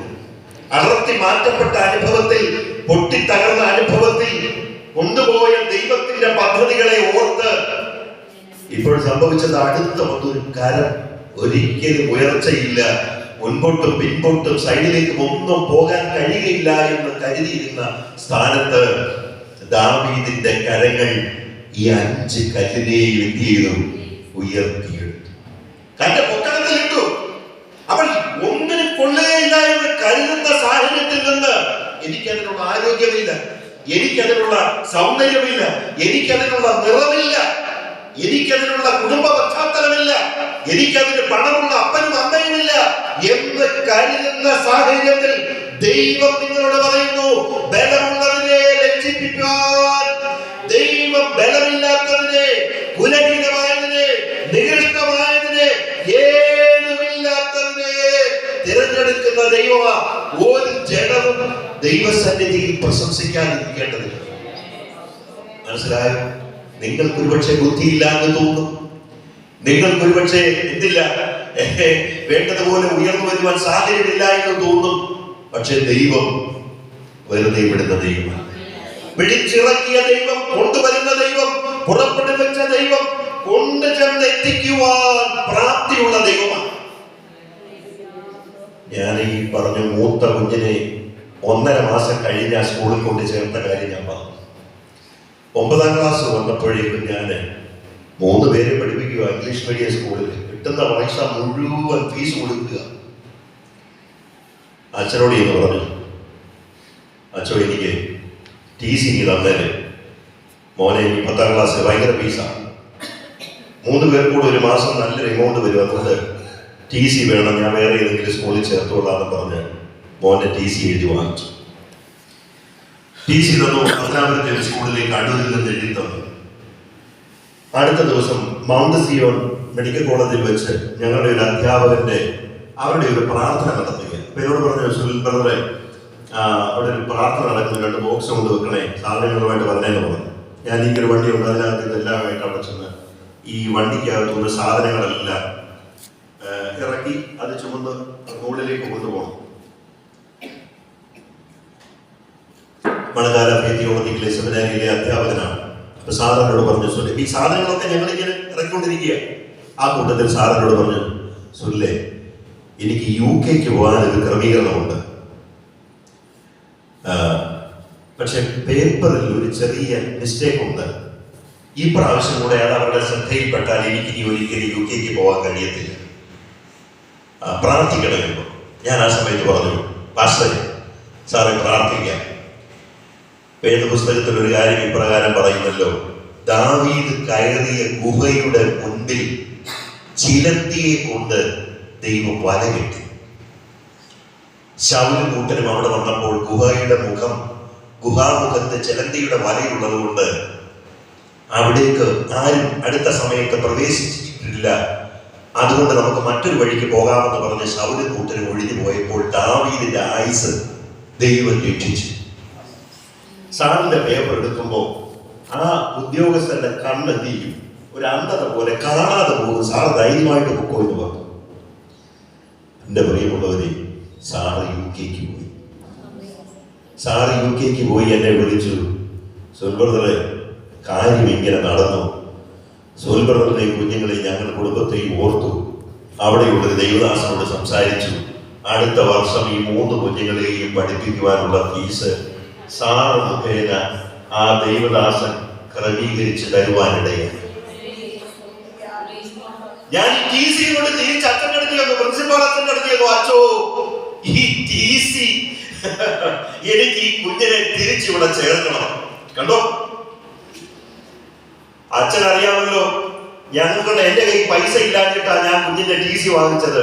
ഇപ്പൊ ദൈവം അത്ഭുതം പ്രവർത്തിച്ചു. ഇപ്പൊ ഒരാൾ വിളിച്ചു പറഞ്ഞു, നീ കുഞ്ഞിനെ അവിടെ തന്നെ കൊണ്ട് ചേർക്ക്. അയ്യോ, അന്നേരം അദ്ദേഹം പറഞ്ഞു, കുഞ്ഞ് TC തന്നു കഴിഞ്ഞ് വേറെ ഓൺലൈനിൽ രജിസ്ട്രേഷൻ ചെയ്ത് കഴിഞ്ഞാൽ പിന്നെ ഇനിയും രജിസ്ട്രേഷൻ ചെയ്യണമെങ്കിൽ ഇനി 4500 5000 രൂപ ഇങ്ങോട്ട് തരണമെന്ന്. അന്നേരം ഞാൻ പറഞ്ഞു, അച്ഛോ, പൈസ ഇല്ലാഞ്ഞിട്ടാ TC തരാൻ പറഞ്ഞത്. ഇപ്പൊ ഒരു കാര്യം, ഇനിയിപ്പോ മാനേജത്തിനെ കാണാൻ പറഞ്ഞു. ഇപ്പൊ ദൈവം ഒരു വഴി എനിക്ക് തുറന്നു, കുഞ്ഞുങ്ങളെ ഇവിടെ തന്നെ പഠിപ്പിക്കണമെന്ന് പറഞ്ഞു. എന്തെങ്കിലും ചെയ്യണം. മാനേജർ ഇങ്ങനെ നോക്കിയിരിക്കുക, TC വാങ്ങിച്ചോണ്ട് പോയില്ലയോ. അപ്പൊ ഞാൻ പറഞ്ഞു, അച്ഛോ, ഇങ്ങനൊരു അവസരം വീണ്ടും ദൈവം തുറന്നു. അപ്പൊ ഇനി പ്രിൻസിപ്പാൾ പറയുക 5000 രൂപ 4500 രൂപ കൊടുക്കണമെന്ന്. അച്ഛൻ കുറച്ചു നേരം എന്നെ ഇങ്ങനെ നോക്കിയിരുന്നിട്ട് പറയുക, TC അവിടെ കൊണ്ട് കൊടുക്ക, പൈസയൊന്നും കൊടുക്കണ്ട, ഞാൻ എഴുതി തരാമെന്ന് പറഞ്ഞ്. അങ്ങനെ TC വാങ്ങിച്ച കുഞ്ഞിനെ ഞാൻ തിരിച്ചെത്തി ചെയ്തു. അവിടെ തന്നെ വീണ്ടും 3 കുഞ്ഞുങ്ങളും പഠിക്കാനിടയായി. ഞാനിത് ഓർമ്മപ്പെടുന്നത്, നിങ്ങളുടെ കുഞ്ഞുങ്ങളെ ഇനി പഠിപ്പിക്കുവാനോ അവരുടെ ഭാവിക്ക് വേണ്ടിയോ നിങ്ങൾ മനസ്സിൽ ഭാരപ്പെടുകയോ വേദനിക്കുകയോ ചെയ്താൽ ദൈവത്തിന്റെ പ്രത്യേകത പുറപ്പെടുവിക്കുന്ന ദൈവം കൊണ്ടുവന്നാക്കുവാൻ എത്തിച്ചേർക്കുവാൻ സർവശക്തിയുള്ള ദൈവമാണ്. സ്തോത്രം. അവിടെ കിടന്ന കല്ലുകളെ മൂന്നും ഉയർത്തിയെടുക്കുന്ന ദൈവമാണ്. ദൈവമേ, സമയം ഇത്രയും പോയി സാക്ഷ്യം പറഞ്ഞില്ല. സ്തോത്രം. സാക്ഷ്യങ്ങളെ ചേർത്ത് പറയാം. ക്ഷീണമായിട്ട് വന്നോ? ഇല്ല. സ്തോത്രം. കണ്ടോ, ദൈവം കൊണ്ടുപോകുന്ന വഴികളെ കണ്ടോ? കല്ലുകളെല്ലാം പൊക്കണത്തിൽ വന്നു. ദാവീദ് തക്ക സമയത്ത് ഗോലിയാത്തിന്റെ മുമ്പിൽ ദാവീദിന്റെ കൈ പൊക്കണത്തിലേക്ക് പോയപ്പോൾ 5 കല്ലിൽ ആരെ എടുക്കുമെന്നുള്ള ഒരു ചിന്ത വരും. 5 കല്ലുകൾ ഇപ്പൊ വിചാരിക്കുകയാണോ, ഞാനാണ് ഇച്ചിരുടെ സുന്ദരമായ കല്ല്, എനിക്ക് ഇച്ചിരൂടെ അല്പം കൂടെ നിറമുള്ളത്, എനിക്കായി നല്ല ഭംഗിയുള്ളത്, ഡിസൈനുള്ളത് എനിക്കാ. ചില ഞങ്ങള് മൂവാറ്റുപുഴ പോയപ്പോ അവിടെ ഒരു വർഗീസ് പാസ്റ്റർ ഉണ്ട്. പാസ്റ്ററിന്റെ കോഴിയെല്ലാം തുറന്നു വിട്ട് കഴിഞ്ഞപ്പോൾ ഒരു 10-50 കോഴിയുണ്ട് പാസ്റ്റർ. ആദ്യം ഞങ്ങൾ സഭാശുശ്രൂഷ ചെയ്യുമ്പോൾ ഈ കോഴിയുടെ ഡിസൈൻ ഒക്കെ കണ്ട് ഞങ്ങൾ അന്തം വിട്ട് നിൽക്കുക. എത്ര മനോഹരമായ കോഴികളാണ്. കുറച്ച് കഴിഞ്ഞപ്പോ പൂച്ചകൾ. അപ്പൊ ഞാൻ ഓർത്തു, ഈ പാസ്റ്റർ ഇതിനെ ഒന്ന് കൺട്രോൾ ചെയ്യുന്നില്ല. വീട്ടിനകത്തും പൂച്ച, പുറത്തും പൂച്ച, അകത്തും കോഴി, പുറത്തും കോഴി. ഒരു 10-50 കോഴിയും പൂച്ചയും ഇങ്ങനെ നടക്കുക. കാഴ്ചയുടെ മനോഹാരിത പറഞ്ഞതാ. പക്ഷെ ഇത് ഇദ്ദേഹത്തിന് ഒരു ദിവസം ഭയങ്കര ബുദ്ധിമുട്ടായിരുന്നു. മൂത്ത ചെറുക്കന്റെ വിവാഹത്തോടനുബന്ധിച്ച് പെണ്ണിന്റെ വീട്ടിൽ നിന്ന് ആള് വന്നപ്പോ പാസ്റ്റർ വടി കൊണ്ട് നടക്കുക. പൂച്ച ഒരു തരത്തിൽ വീട്ടിൽ നിന്ന് പുറത്തിറങ്ങത്തില്ല. അപ്പൊ സഭയുടെ പാസ്റ്റർ വന്നാമേ ഇല്ലയോ ഞങ്ങൾ രണ്ടുകൂടെ അവിടെ ചെന്നു. അപ്പൊ ഞങ്ങൾക്ക് ഇത് അറിയാൻ നേരത്തെ പറഞ്ഞിട്ടുണ്ട്, പാസ്റ്ററെ ഇത് ശരിയല്ല, സമയത്തും കാലത്തും ഇത് വേണ്ടതുപോലെ നിയന്ത്രിച്ചില്ലെങ്കിൽ ഒരു രക്ഷയില്ലെന്നു. കസരയിലിരിക്കുന്ന പൂച്ചയെ അടിച്ച് ഇങ്ങോട്ട് അടിക്കുമ്പോണ്ട് മേശപ്പുറത്തിരിക്കുന്ന പൂച്ച അങ്ങോട്ട് കാണും. അവസാനം ഈ പൂച്ചയെല്ലാം പോയല്ലോ എന്ന് കരുതി ഇങ്ങനെ ഞങ്ങൾ ശാന്തമായിട്ടിരിക്കുമ്പോഴോ മേളിൽ നിന്നെല്ലാം കൂടി എടുത്ത് താഴോട്ടി കാണും. അവിടെ 5 വർഷം ഞാൻ പറഞ്ഞത് നേരത്തെ പറഞ്ഞതാ, ഇനി കൺട്രോൾ ചെയ്തോണേ. ഒരിക്കൽ പറഞ്ഞാൽ പെണ്ണിന്റെ കൂട്ടരും വീട്ടുകാരും എല്ലാം വന്നപ്പോ പാസ്റ്റർ അവിടെ ഇരിക്കാൻ സമയമില്ല. ആ കമ്പ് കൊണ്ട് വടിയും കൊണ്ട് അങ്ങോട്ട് ഓട്ടം ഇങ്ങോട്ട് ഓട്ടം. സ്വാതന്ത്ര്യം കൊടുക്കുന്നത് വളരെ ശ്രദ്ധിച്ചില്ലെങ്കിൽ അത് നാളെ നമുക്ക് നാണക്കേട് ബുദ്ധിമുട്ടുമാകും. അപ്പോൾ ഇവിടെ പറയുന്നത് കാര്യം, ഈ കല്ലില് ഏറ്റവും ശ്രേഷ്ഠത അവകാശപ്പെടുന്നവരെല്ലാം എന്ത് ചെയ്യാന്നറിയാമോ? ഇങ്ങനെ തമ്മിൽ പറയും, എന്നെ എടുക്കും. ദാവീദ് ഒരു കൈ അങ്ങോട്ട് ഇട്ട് പൊക്കണത്തിൽ നിന്ന് ഒരു കല്ലെടുത്തു. ദൈവത്തിന്റെ വചനം പറയുന്ന പോലെ, ഞാൻ ഈ ലജ്ജിപ്പിപ്പാൻ ദൈവം ലോകത്തിൽ ഭോഷത്വമായത്, ബലമുള്ളതിനെ ലജ്ജിപ്പിപ്പാൻ ദൈവം ബലഹീനമായത് ഒരു പ്രശ്നമില്ല. ദാവീദ് അതിനകത്ത് ഒരു ജഡവും ദൈവസന്നിധിയിൽ പ്രശംസിക്കാതിരിക്കേണ്ടതിന് കവണയിലേക്ക് കല്ല് വെച്ചു. കവണയൊന്ന് ചുഴറ്റി. ദാവീദിന് ഇത് ചെയ്യാൻ മാത്രമേ കഴിയത്തുള്ളൂ. കല്ലെടുക്കുക, കവണ ചുഴറ്റുക, കല്ലിനെ കൊണ്ടുപോയി ഗോലിയാത്തിന്റെ നെറ്റിക്കടിക്കുന്നത് ദൈവത്തിന്റെ ശക്തിയാണ്.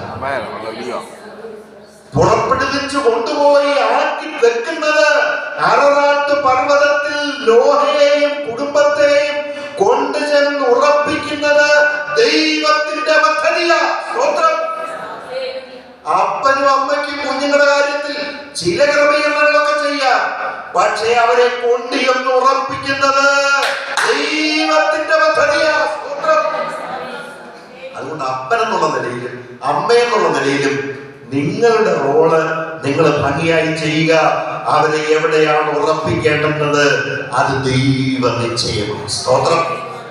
ഇപ്പൊ ഈ കല്ലിനൊന്നും ഒരു തുമ്പ റോക്കറ്റ് വിക്ഷേപണ കേന്ദ്രത്തില് റോക്കറ്റ് ഇന്ന് രാവിലെ 6 മണിക്ക് വിക്ഷേപിക്കുമെന്ന് പറഞ്ഞ് 9, 10, 9, 8 എന്ന് പറഞ്ഞ് ഇങ്ങനെ നമ്പർ എണ്ണിക്കൊണ്ടിരിക്കുന്ന സമയത്താണ് കാലാവസ്ഥാ നിരീക്ഷണത്തിന്റെ ഒരു റിപ്പോർട്ട് വരുന്നത്.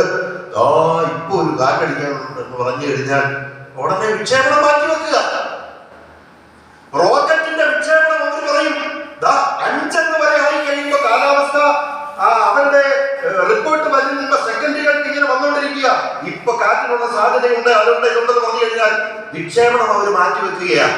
ഗോലിയാത്തിന്റെ കവളയിൽ നിന്ന് പോയ കല്ല് ഒരു കാറ്റിന്റെയോ ഒരു കാലാവസ്ഥയുടെയോ ഒരു അണുവീട വ്യത്യാസമില്ലാതെ കൃത്യം ചുഴറ്റി എറിഞ്ഞ കല്ലിനെ കൊണ്ടുപോയി ഗോലിയാത്തിന്റെ തിരുനെറ്റിക്ക് അടിക്കുന്നത് ദൈവത്തിന്റെ ശക്തിയുടെ സാന്നിധ്യം.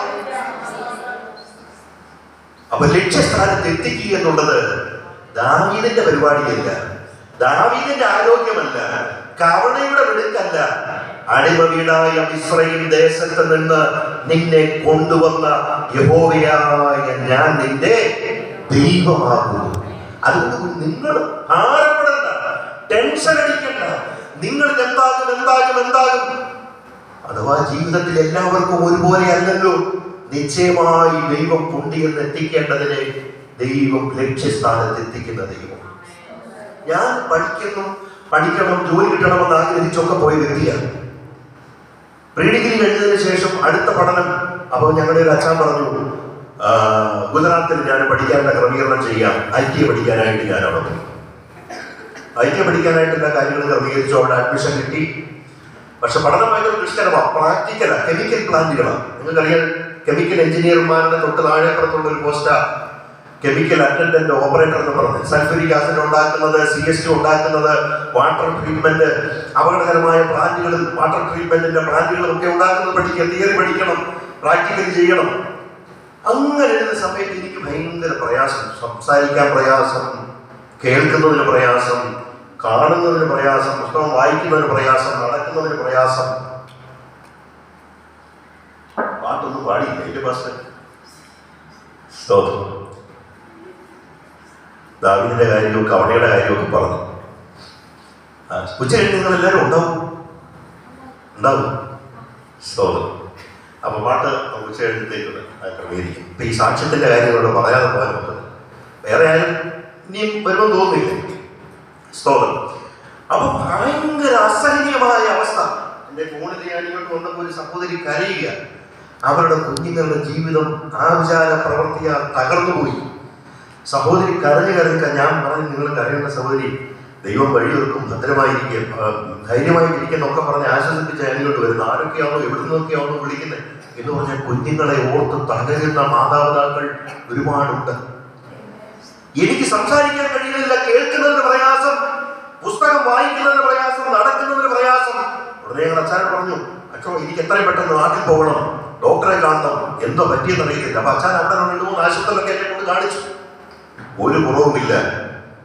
പള്ളിയിൽ മണി അടിക്കുന്നത് പോലെ ചെവിയിൽ ഇങ്ങനെ മുഴങ്ങി കേൾക്കുക, മരണം എന്നൊക്കെ ഇങ്ങനെ മുഴങ്ങി കേൾക്കുക.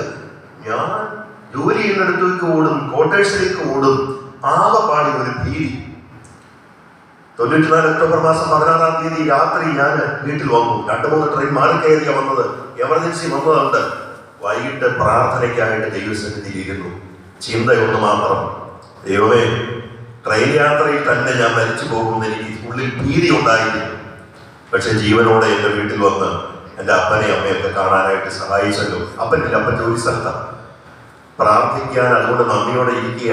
രാവിലെ നേരമെടുത്താൽ ഡോക്ടറെ കാണാൻ പോകാനുള്ള ചിന്തയാണ്. അപ്പൊ ഹൃദയത്തിൽ മറ്റൊരു ചിന്ത വെച്ചുകൊണ്ട് രഹസ്യമായിട്ട് പ്രാർത്ഥിക്കാനിരിക്കുക. അനിയനും സഹോദരി കയറി കിടന്നുറങ്ങി. രാത്രി 11 മണിക്ക് ഞാനും പ്രാർത്ഥിക്കാനിരിക്കുക. അമ്മയും ഞാനോട് ഇരിക്കുക. അമ്മ ഞങ്ങളോട് പാട്ട് പാടി. പാട്ട് എനിക്ക് പാടാൻ യഥാർത്ഥത്തിൽ വയ്യ, പ്രയാസമുണ്ട്, ബുദ്ധിമുട്ടുണ്ട്. അമ്മയുടെ കൂടെ ചേർന്നൊക്കെ പാടി നോക്കി. പെട്ടെന്ന് വേദപുസ്തകം തുറന്ന അമ്മ 118 സങ്കീർത്തനമായി ഞാൻ നോക്കിയപ്പോൾ തുറന്ന എൻ്റെ അടുത്തേക്ക് നീട്ടി. ഞാനിത് പറയുന്നത്, ഒരു കുടുംബ പ്രാർത്ഥന നിങ്ങളുടെ ജീവിതത്തെ മാറ്റിമറിക്കാം. ഒരു ഉപവാസ പ്രാർത്ഥന നിങ്ങളുടെ ജീവിതത്തെ മാറ്റിമറിക്കാം. ഒരു മാസയോഗം നിങ്ങളുടെ ജീവിതത്തെ, ഒരു ആരാധന ഞായറാഴ്ചയിൽ നിങ്ങളുടെ ജീവിതത്തെ, എന്റെ ജീവിതത്തെ മാറ്റിമറിക്കാം. ഞാൻ വായിച്ചു ശ്രദ്ധിച്ചു 118 സങ്കീർത്തനം 1 വാക്യം, യഹോവയ്ക്ക് സ്തോത്രം ചെയ്യുവിൻ, അവൻ നല്ലവനല്ലോ, അവന്റെ ദയ എന്നേക്കുമുള്ളത്. അത് വായിക്കാൻ വയ്യ. പക്ഷെ അമ്മയെ ബോധ്യപ്പെടുത്താൻ വേണ്ടി ഞാനൊന്ന് പിടിച്ചൊന്ന് വായിച്ചപ്പോൾ ഈ സൗണ്ട് സിസ്റ്റം വെക്കുന്നതിനേക്കാൾ അതിഭയങ്കരമായി ഈ ശബ്ദം എന്റെ കാതിൽ ഇങ്ങനെ മുഴങ്ങി കേൾക്കുകയെ. ഞാൻ ഭയപ്പെട്ടു പോയി. എന്തായിരുന്നു? പേടിച്ചു. ഭയങ്കര ശബ്ദം. അപ്പൊ എന്തോ തലയ്ക്ക് വല്ല പറ്റിയതാണെന്ന് കരുതി പിന്നെ പേടിച്ച് താഴേക്ക് വായിച്ചു. അതിന് 7-8 വാക്യങ്ങൾ പറയുന്നു, മനുഷ്യനിൽ ആശ്രയിക്കുന്നതിനേക്കാൾ യഹോവയിൽ ആശ്രയിക്കും നല്ലത്, പ്രഭുക്കന്മാരിൽ ആശ്രയിക്കുന്നതിനേക്കാൾ ദൈവത്തിൽ. വായിക്കാൻ സഹിക്കാൻ വയ്യ വേദനയാ, അതിഭയങ്കരമായ ശബ്ദം. അമ്മ അടുത്തേക്ക് നീങ്ങിയിരുന്നിട്ട് ഞാൻ കരയുന്നത് കണ്ടിട്ട് ആദ്യമായി വേദപുസ്തകത്തിലേക്ക് എന്റെ കണ്ണീര് വീഴുക. അമ്മയുടെ പുറത്തു തട്ടിക്കൊണ്ട് ചോദിക്കട കുഞ്ഞേ, നീ എന്തിനാ കരയുന്നത്? നിനക്ക് ഇതിനു വേണ്ടി കരയുവാനുള്ള വിഷയം എന്താണെന്നൊക്കെ എന്നോട് ചോദിക്കുക. ഞാൻ വാവിട്ട് കരയാൻ തുടങ്ങി. വായിക്കെന്ന് പറഞ്ഞു. 17-ാമത്തെ വാക്യത്തിലേക്ക് വന്നു. അവിടെ പറയുന്നു, ഞാൻ മരിക്കയില്ല, ഞാൻ ജീവനോടെ ഇരുന്ന് യഹോവയുടെ പ്രവൃത്തികളെ വർണ്ണിക്കും. എന്റെ പ്രിയപ്പെട്ടവരെ, ആ സമയത്ത് നടന്നത് കാൽക്കുലേഷൻ ചെയ്ത് നോക്കിയപ്പോൾ നടന്ന വിഷയം എന്താണെന്ന് അറിയാമോ? എന്റെ വീടിന്റെ സമീപത്തുള്ള ഭവനത്തിൽ 2-3 വീടിനപ്പുറത്തുള്ള വീട്ടില് ഒരു ചെറുപ്പക്കാരൻ, പട്ടാളത്തിൽ ജോലി ഉണ്ടായിരുന്ന ഒരു ചെറുപ്പക്കാരൻ മരിച്ച് അദ്ദേഹത്തിന്റെ ഡെഡ് ബോഡി കൊണ്ടുവരാൻ കഴിയാതെ ചിതാഭസ്മമാണ് നാട്ടിൽ കൊണ്ടുവന്നത്. അതിനുശേഷം ആ മാതാവും അവരുടെ വീട്ടിലുള്ള ചിലർ തീരുമാനമെടുത്തു, ഞങ്ങളുടെ മകൻ മരിച്ച് ഇങ്ങനെ ചിതാഭസ്മമായി കൊണ്ടുവന്നതുപോലെ ഞങ്ങൾ പ്രതികാരം ചെയ്യുമ്പോൾ പ്രതികാരത്തിനിരയാകുന്ന വ്യക്തിയും മരിച്ച് ശവപ്പെട്ടിയിലായി ആംബുലൻസിൽ അവരുടെ വീടിന്റെ മുമ്പിൽ കൊണ്ടുവന്ന് കിടക്കുന്നത് ഞങ്ങളുടെ കണ്ണുകൊണ്ട് കാണണമെന്ന് മന്ത്രവാദിയുടെ മുമ്പിൽ അവരുടെ അവതരിപ്പിച്ചു. അപ്പൊ അവരും ഞങ്ങൾ തമ്മിൽ വസ്തു സംബന്ധമായ അല്പ പ്രയാസങ്ങൾ ഉണ്ടായി. എന്നാൽ ഞങ്ങൾ ഈ ആചാരത്തിനോ ഈ പരിപാടിക്കോ ഒന്നും ഞങ്ങൾക്ക് വിശ്വാസമില്ല. അങ്ങനെയുള്ള ഒരു ആരാധന രീതിയിലുമല്ല ഞങ്ങൾ പൊയ്ക്കൊണ്ടിരുന്നത്. പക്ഷെ അവരുടെ തെറ്റിദ്ധാരണ, ആചാര പ്രവർത്തകന്റെ മുമ്പിൽ വെച്ച ഈ പദ്ധതിക്ക് അവർ തിരഞ്ഞെടുത്തത് ഞങ്ങളുടെ വീട്ടിൽ നിന്ന് ഞാൻ മാത്രമേ വടക്കേ ഇന്ത്യയിൽ ജോലിക്കായി പഠിക്കാനായി പോയിട്ടുള്ളൂ. അതുകൊണ്ട് ഞാൻ മരിച്ച് ശവപ്പെട്ടിയിലായി ആംബുലൻസിനകത്ത് എന്റെ വീടിന്റെ മുമ്പിൽ കൊണ്ടുവന്ന് ഇറക്കുന്നത് അവരുടെ കണ്ടുകൊണ്ട് അവർക്ക് എന്ത് ചെയ്യണം? കാണണം. മന്ത്രവാദി പറഞ്ഞു, ഇത് ദുർമന്ത്രവാദമാണ്, ചെലവേറും, കഠിന മന്ത്രവാദമാണ്. ഞങ്ങളുടെ ഈ പ്രക്രിയയെ സഹായിക്കാൻ ഞങ്ങൾക്കൊരു പുരുഷനെ വേണമെന്ന് പറഞ്ഞു. ഈ മകൻ മരിച്ച മാതാവ് മൂത്ത മകളുടെ ഭർത്താവ് 45 വയസ്സോളം പ്രായമുള്ള ചെറുപ്പക്കാരനെ കൊണ്ടുവന്നിരുത്തി ഇദ്ദേഹത്തിന്റെ ക്രിയകളെല്ലാം ചെയ്യുവാൻ അദ്ദേഹം സഹായിച്ചു. പ്രിയമുള്ളവരെ, പ്രാർത്ഥിക്കാനിരുന്ന ആ സന്ദർഭത്തിൽ വാക്യം വായിച്ചു കൊണ്ടിരുന്നപ്പോൾ ഈ ആചാരത്തിന്റെ ബന്ധനത്താൽ എന്റെ ജീവിതത്തിൽ ഉണ്ടായ വലിഞ്ഞു മുറുക്കുന്ന അനുഭവം, ഈ വേദനയോടെ ഞാൻ പ്രാർത്ഥനയ്ക്ക് വന്നത്, ചികിത്സിക്കാനായിട്ട് വന്നത്. അപ്പോഴമ്മ ചോദിക്കുന്നു, നിനക്ക് എന്താ വിഷയം? ആർക്കും ഒന്നും അറിയുന്നില്ല. 18-ാമത്തെ വാക്യം എപ്രകാരം പറയുന്നു, യഹോവയായ ഞാൻ നിന്നെ കഠിനമായി ശിക്ഷണപ്പെടുത്തി, എന്നാലും ഞാൻ നിന്നെ മരണത്തിന് ഏൽപ്പിച്ചില്ല എന്നൊരു വാക്യം കൂടെ ചേർന്ന് വായിച്ചു. ഞാൻ വാവിട്ട് കരയാൻ തുടങ്ങി. എന്റെ ദൈവമേ, എന്റെ നന്ദികളെ ക്ഷമിക്കണമേ, എന്റെ തെറ്റുകളെ ക്ഷമിക്കണമേ എന്ന് പറഞ്ഞ് അലറി കരയുവാൻ തുടങ്ങി. ഈ സമയം എന്റെ മേൽ കരണ്ട് പാസ് ചെയ്യുന്നത് പോലെ ഒരു അനുഭവം തലയുടെ മുകളിൽ. അപ്പൊ ഞാൻ പേടിച്ചു, ഇതെന്താ കരണ്ട് അടിക്കുകയാണെന്ന് പേടിച്ചു. ശരീരത്തിൽ നിന്ന് താഴേക്ക് അത് നോക്കി, കരണ്ട് വല്ലതും അടിക്കുന്ന വയർ വല്ലതും വിട്ടുകിടക്കുക, ഷീറ്റ് ഇട്ടിരിക്കുക.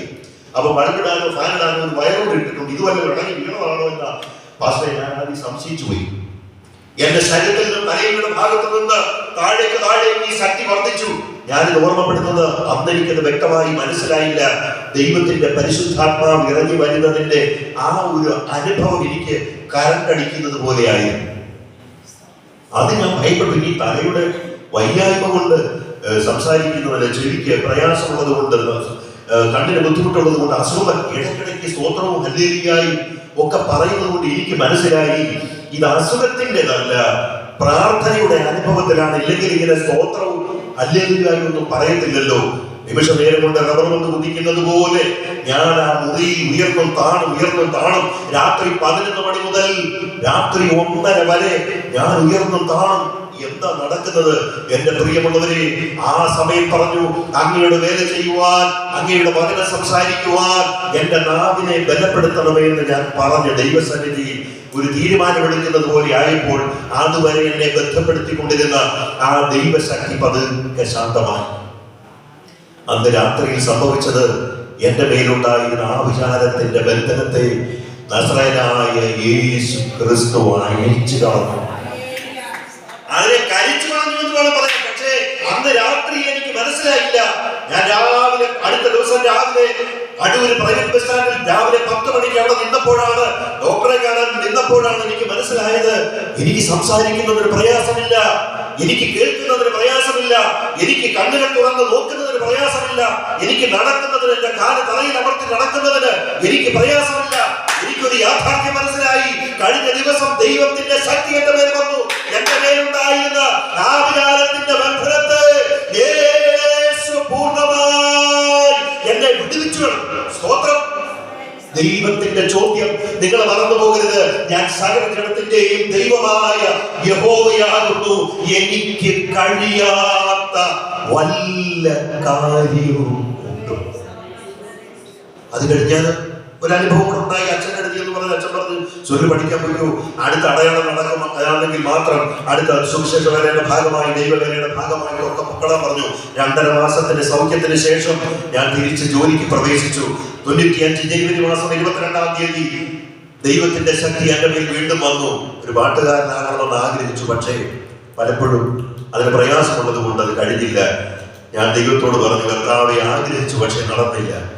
എന്നോട് കർത്താവ് എന്താണ് എനിക്ക് ഇഷ്ടമെന്ന് പറഞ്ഞു തീർന്നില്ല. എന്റെ മേൽ വീണ്ടും ദൈവസാന്നിധ്യം ഇറങ്ങി. അറിയാതെ അവിടെ നിന്നൊക്കെ പാടാൻ തുടങ്ങി. പാട്ടിന്റെ അനുഭവം അച്ഛൻ പറഞ്ഞതുപോലെ ഒരു 3ാമതൊരു അടയാളം ജീവിതത്തിൽ വന്നു.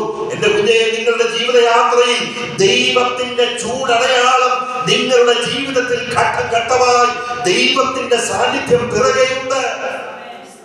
ഒരു ഗാനം എഴുതുവാനോ സംഗീതം ചെയ്യുവാനോ പാടുവാനോ പ്രാപ്തിയില്ലാത്ത, കഴിവില്ലാത്ത എന്റെ മേൽ ദൈവത്തിന്റെ പരിശുദ്ധാത്മാവ് ഇറങ്ങിയത് കൊണ്ട് ഞാൻ ആള് മാറിയവനെ പോലെയായി.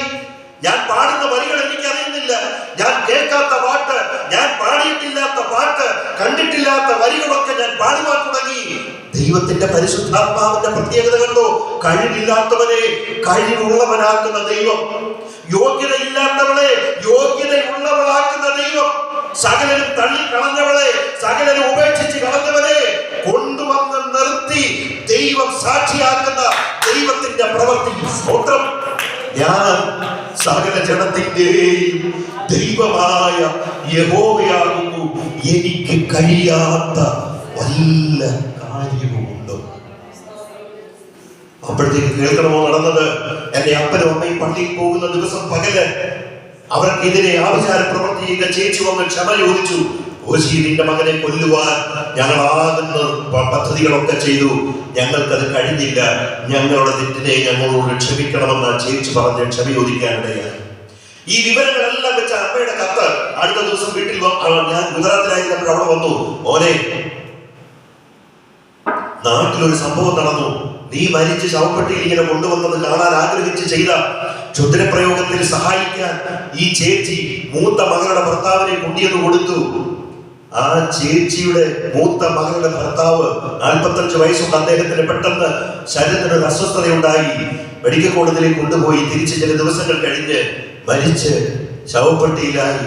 ആംബുലൻസിൽ അവരുടെ വീടിന്റെ മുമ്പിൽ തന്നെ കൊണ്ടുവന്ന് ഇറക്കുന്നത് ആ മാതാവിന് കാണേണ്ടതായിട്ടു.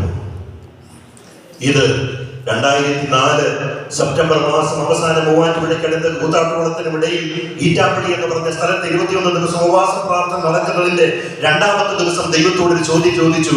എന്റെ ദൈവമേ, എന്റെ ജീവിതത്തിൽ ഇനി എന്തെങ്കിലും ഒരു നന്മയുണ്ടോ? ദൈവത്തിൽ നിന്ന് കേട്ട ചോദിക്കുന്ന ശബ്ദം, ഞാൻ നിനക്ക് ചെയ്ത നന്മയൊന്നും നീ ഓർക്കുന്നില്ലയോ? നിന്റെ നേരെ പാളയം ഇറങ്ങിയവന്റെ അസ്ഥികളെ ഞാൻ ചിതറിച്ചുവല്ലോ എന്ന് ഞാനിത് ഓർത്തതും എന്റെ മേൽ ദൈവ സാന്നിധ്യം ഇറങ്ങി വന്നു. പ്രിയമുള്ളവരെ, ആ സമയം എന്റെ ശരീരം മുഴുവൻ ദൈവ സാന്നിധ്യത്താൽ ദൈവശക്തിയാൽ നിറഞ്ഞ് അവിടെ നിന്ന് പാടുവാനിടയായി. അഗ്നിയിൻ നാളങ്ങൾ, വെള്ളത്തിനോളങ്ങൾ എന്നെ തകർക്കുവാൻ സാധ്യമല്ല. അഗ്നിയിൻ നാളങ്ങൾ, വെള്ളത്തിനോളങ്ങൾ എന്നെ തകർക്കുവാൻ സാധ്യമല്ല.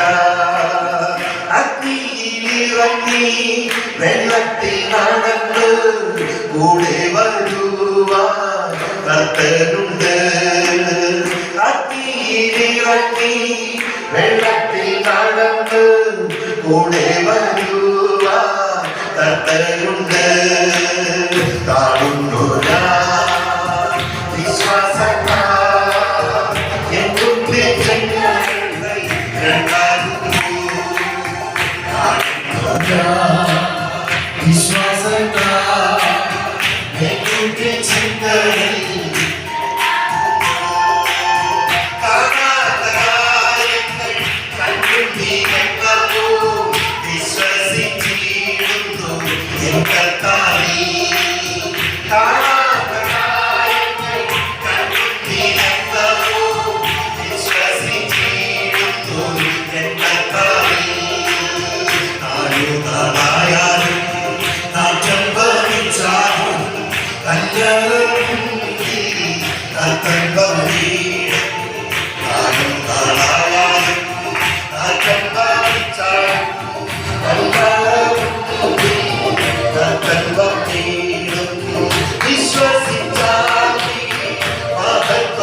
വിശ്വസിക്കാമി അതുകൊണ്ടാണ് സകലത്തെ പ്രവൃത്തികൾ തകർന്നിടുമേ.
വിശ്വസിച്ചിടുന്നു എൻ കർത്താവിൽ.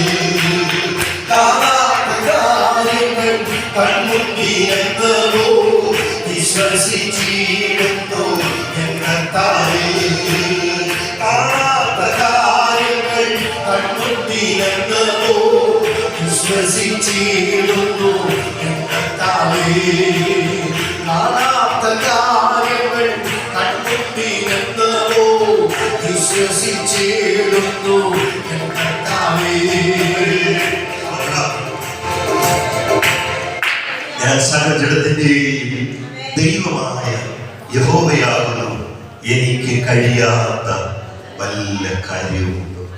ഒരു ഗാനം എഴുതുവാനോ സംഗീതം ചെയ്യുവാനോ നന്നായി പാടുവാനോ പ്രാപ്തിയില്ലാത്ത എൻ്റെ മേൽ ദൈവ സാന്നിധ്യം ഇറങ്ങിയത് കൊണ്ട് അവൻ എന്നെ പുറപ്പെടുവിച്ച് ഇവിടെ വരെയും കൊണ്ടുവന്നു. എൻ്റെ കുഞ്ഞുങ്ങളെ, എൻ്റെ പ്രിയപ്പെട്ടവരെ, നിങ്ങളെയും പുറപ്പെടുവിച്ച ദൈവം കൊണ്ടുവന്നാക്കുവാൻ ഈ വചനങ്ങളാൽ ദൈവം നമ്മെ അനുഗ്രഹിക്കട്ടെ. Thank you. Hallelujah, hallelujah. സകല ജഗത്തിന്റെയും ദൈവമായ യഹോവയാകുന്നു. ചേർന്ന് പറഞ്ഞ എനിക്ക് കഴിയാത്ത വല്ല കാര്യവുമുണ്ടോ? കുഞ്ഞുങ്ങളെ, സഹോദരങ്ങളെ, നമുക്ക് ഒരുമിച്ച് പറയാം, യഹോവയ്ക്ക് കഴിയാത്ത വല്ല കാര്യവുമുണ്ടോ? ഒന്ന് വിശ്വസിച്ചുകൊണ്ട് പറയാമോ? യഹോവയ്ക്ക് കഴിയാത്ത വല്ല കാര്യവുമുണ്ടോ? എനിക്ക് അസാധ്യതകൾ ഉണ്ടാകാം, എനിക്ക് നടക്കാത്തതുണ്ടാകാം, പക്ഷേ എന്റെ യേശുവിനാൽ, എന്റെ ദൈവത്താൽ അസാധ്യമായത് ഒന്നുമില്ലെന്ന് വിശ്വസിക്കുന്ന ദൈവമക്കൾ ഒരുമിച്ച് അധരങ്ങളെ തുറന്ന് നന്ദിയോടെ സ്തോത്രം ചെയ്താട്ടെ. നമുക്ക് പ്രാർത്ഥിക്കാം. ഞങ്ങളുടെ പരിശുദ്ധ ദൈവമേ, സ്വർഗ്ഗപിതാവേ, അനുഗ്രഹിക്കപ്പെട്ട ഈ കൂടിവരവിന്റെ അകത്ത് അങ്ങ് ഞങ്ങളോട് ഇടപെട്ടുകൊണ്ടിരിക്കുന്ന അവിടുത്തെ വലിയ ദയയ്ക്കായി സ്തോത്രം. ഞാൻ സകല ജഡത്തിന്റെയും ദൈവമായ യഹോവയാകുന്നു, എനിക്ക് കഴിയാത്ത വല്ല കാര്യമുണ്ടോ എന്ന അവിടുത്തെ മഹനീയമായ ചോദ്യത്തിന്റെ മുമ്പിൽ ഹൃദയവും അതരവും തുറന്ന് വിശ്വാസത്തോടെ ഞങ്ങൾ പറയുന്ന കർത്താവേ, ഇല്ല, അങ്ങേക്ക് അസാധ്യമായിട്ടൊന്നുമില്ല, സകലവും അങ്ങ് ചെയ്തു തീർക്കും എന്ന് ഞങ്ങൾ കുറപ്പുണ്ട്. ആ വിശ്വാസത്തോടെ ഞങ്ങൾ അല്പനിമിഷങ്ങളും കൂടെ അവിടുത്തെ സന്നിധിയിലായിരിക്കുന്നു. കൃപ ഞങ്ങളോട് കൂടി ഇരിക്കണമേ. ഞങ്ങളുടെ നിലവിൽ ശക്തമായി ഉപയോഗിച്ച അങ്ങയുടെ അഭിഷേകത്തെ തുടർന്നുള്ള സെക്ഷനിൽ ഉപയോഗിക്കണമെന്നായി പ്രാർത്ഥിക്കുന്നു. മഹത്വമെല്ലാം കർത്താവ് എടുത്താട്ടെ. യേശുവിൻ നാമത്തിൽ അപേക്ഷിക്കുന്നു, കേൾക്കണം നല്ല പിതാവേ. ആമേൻ.